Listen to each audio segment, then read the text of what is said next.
Nos da mucho gusto a su servidor y a Janet Basurto recibir en esta mañana al historiador y cronista Moisés Cruz Arredondo, quien nos va a hablar de un personaje que debe ser todavía más emblemático de lo que es, en el proceso de construcción no de un municipio, no de un estado, sino de un país. Estamos hablando de Juan Antonio Tlaxcuapan, una persona originaria, supongo, y vecino de Jojutla, que participó en el proceso para crear el México independiente. Y su participación le costó la vida, no es cualquier cosa. Estoy hablando de que Juan Antonio Tlaxcuapan no debería de ser solamente el nombre de auditorio, sino debería de tener más relevancia. Pero bueno, para contribuir a eso, pues le agradezco a Moisés Cruz por su visita. Moisés.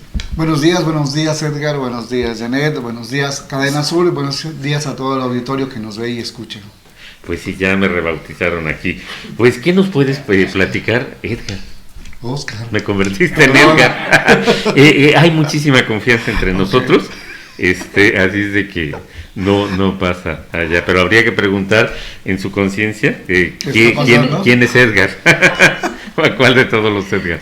Pero bueno, ¿puedes delinearnos un poquito lo que se sabe, que no es mucho, de Juan Antonio Tlaxcuapan? Sí, claro, dos investigadores o historiadores son los que han escrito sobre él. El primero, Mateo Agapito Minos Campuzano, quien en su libro Apuntaciones históricas de Jojutla a Tlaquiltenango, de Xoxautla a Tlaquiltenango, hace mención de este personaje, que tenía su casa, de las pocas casas con mampostería, así lo describe, y un gran tecorral y un gran espacio enfrente de lo que ahora es era la casa ejidal, que la antigua casa se cayó, y enfrente estaba toda esta casa de Juan Antonio Tlaxcuapan. Habla de un gran solar, un espacio grande, y la casa de este personaje que representaba a Jojutla. Jojutla en esa época, estamos hablando a inicios de la lucha de la independencia, él nace a finales del siglo XVIII, y en 1813, el 8 de septiembre, le da hospedaje, como bien dices, a los generales Vicente Guerrero y Nicolás Bravo, que venían de Puebla y iban con rumbo a Chilpancingo, donde habrían de encontrarse con el cura Morelos en este famoso congreso de Anáhuac, ¿no?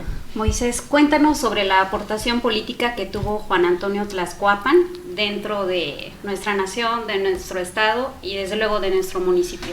Bueno, nuestro municipio, que es lo que más nos importa en la nación, es parte de todos estos españoles, porque así se le puede denominar y se le puede conocer a Juan Antonio Tlaxcuapan, junto con el cura Morelos y el cura Hidalgo. Eran españoles. ¿Sí? O criollos, ¿no? Digamos, descendientes de españoles, pero nacidos en México. A partir de la Constitución Política de Cádiz en 1812, precisamente un año antes, ya cuando se veía este problema que tenían España peninsular con los franceses, ¿sí?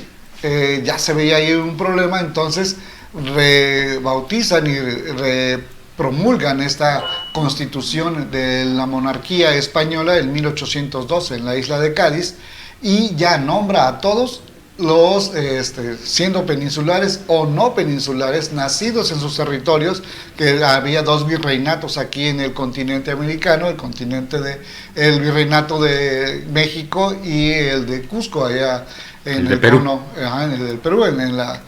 En el cono sur. Entonces, ya a partir de la Constitución de Cádiz, todos ellos son considerados españoles, ¿sí? Sí, pero en los hechos en México, lo que hoy es México, los peninsulares discriminaban, tenían más los mejores cargos, todo, los mejores haciendas, todo se lo quedaban ellos, y por eso se gestó la inconformidad que terminó con la independencia de México. Pero desde el principio el precio de rebelarse a la corona española fue la muerte. Los primeros fueron los que iniciaron la independencia, ¿ya ves? Sí, y estaba estipulado precisamente artículo 7 de la Constitución de Cádiz. Todos, por lo que se los llaman a todos españoles, todos tendrán que defender la corona española. En caso contrario, el artículo 9 dice, en caso de que no, o en caso de rebeldía, el castigo es la muerte. Entonces, un año antes ya les habían dicho, o sea, estás de este lado o te vas a morir. Cuéntanos sobre su muerte y sobre el legado que nos deja. Dos cosas muy importantes, ¿no? La muerte, una vez que ya sucede esto en septiembre, el 8 de septiembre, donde les da hospedaje no solo a los generales, bueno, a ellos en su casa, pero en el solar y muy cerca a las tropas, porque no venían solos, venían tropas. Y un dato importantísimo que hemos comentado con algunos cronistas, es muy probable que dentro de esas tropas ya viniera don Ricardo Sánchez, ¿sí? Quien unos años después, en 1830, llega a Jojutla, pero es muy probable que ya viniera don Ricardo Sánchez ahí en ese grupo. Les cambia los caballos, les da alimento, incluso menciona Agapito Minos que se suman varios jojutlenses a esta lucha de independencia, incluso algunos de la servidumbre de Juan Antonio Tlaxcuapan. Recordemos si era un nativo, si era indígena, aunque por su nombre ya rebautizado como Juan Antonio, ya tiene cierto nivel, tenía cierto poder económico por los terrenos, y eso le da la posibilidad de ser regidor, el regidor representante de esta villa ante el ayuntamiento de Tlaquiltenango. Tenía cierta autoridad, no era cualquier indígena, cualquier individuo, tenía un rango especial en la política, como bien lo mencionas. Entonces tomaba decisiones, y él decide, es parte del legado, decide arriesgarse, porque ya sabía que un año antes se había publicado que si no estabas del lado de la corona española te ibas a morir. Decide apoyar esta causa, como muchos otros que también vieron afectados sus intereses como españoles no peninsulares, ¿no? Sí, hace rato comentabas que su residencia estaba frente a la Casa Ejidal. ¿De qué municipio? ¿De Jojutla? Jojutla, aquí en lo que es ahora la calle Ricardo Sánchez, de nuevo otra relación con el personaje. Esa calle es la primer calle formalmente trazada. Jojutla, el antiguo, en lo que está ahora alrededor del conjunto parroquial de San Miguel, ahí era el antiguo Zozuntla, o la Villa del Arcángel San Miguel, así se le conocía en ese entonces. Va creciendo hacia el norte, porque por Jojutla pasa un ramal de la ruta de comercio que venía del puerto de Acapulco e iba con rumbo a la Ciudad de México, y ese ramal que se desvía en Alpuyeca y pasa por Jojutla, Tlaquiltenango, Huatecalco, Chacampalco, Acamilpa, Tetecalita, Ahuehuetzingo, ¿cómo se llama el otro? ¿Dónde está la cementera?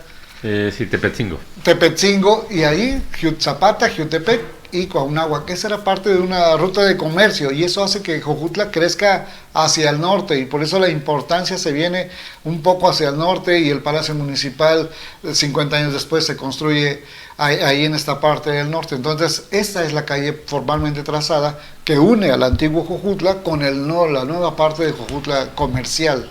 Juan Antonio Tlaxcuapan fue regidor en Tlaquiltenango respecto a la villa de Jojutla. ¿Cómo estaba organizado antes Jojutla? ¿No era municipio? No. ¿Pertenecía a Tlaquiltenango? Pero una villa que pertenecía a Tlaquiltenango junto con otras comunidades de importancia, como Zacatepec, Galeana, lo mismo Chacapar, unas comunidades que incluso ya han cambiado de nombre, ¿no? Sí, de hecho el lugar con mayor preeminencia política era Tlaquiltenango, porque a partir de la cuestión eclesiástica también se replicaba en la política. También formamos parte de Tetecala, pero en esa época Tlaquiltenango era no existía Zacatepec, simplemente era nada más un conjunto de haciendas, ¿no? Un caserío, una hacienda. No existía como tal, es una construcción política de 1938, pero bueno, y pues bueno, antes la política no tenía aparentemente muchas atribuciones, porque pues todo lo mandaban desde Madrid, y de allí de la Ciudad de México y de todo lo demás, pero como tú dijiste, era el papel de Tlaxcuapan no era cualquier papel, porque los indígenas estaban reprimidos, y salir de ser ciudadano, ni siquiera ciudadano, ser viviente de segunda categoría a tener un mando y todo lo demás, habla del empeño y de la calidad de su intelecto, ¿no? Sí, claro, sí sabía leer, sí sabía leer, sí sabía escribir, y sí tenía gente a su cargo. ¿Sí? Recién, un año antes, estaba teniendo esta oportunidad de tener un cargo público por la forma de trabajar de la gente ya de ese entonces que querían cosas diferentes, ¿no? Estaban viendo que venían cosas peores para ellos, que se les iba a reprimir cuando apenas se les estaba dando cierta libertad. Sí, Janet. Gracias por la aportación, Moisés. Sí. No sé si tengas otra pregunta, Oscar. Sí, yo no sé, fíjate, yo nunca he tenido la curiosidad por indagar de quién fue la iniciativa de ponerle su nombre al auditorio municipal. Donde está el auditorio, ya ves que era la secundaria Benito Juárez y antes fue otra construcción, pero no sé qué ciudadano, porque antes el rescate de la historia era una labor individual, sigue siéndolo, pero era todavía más,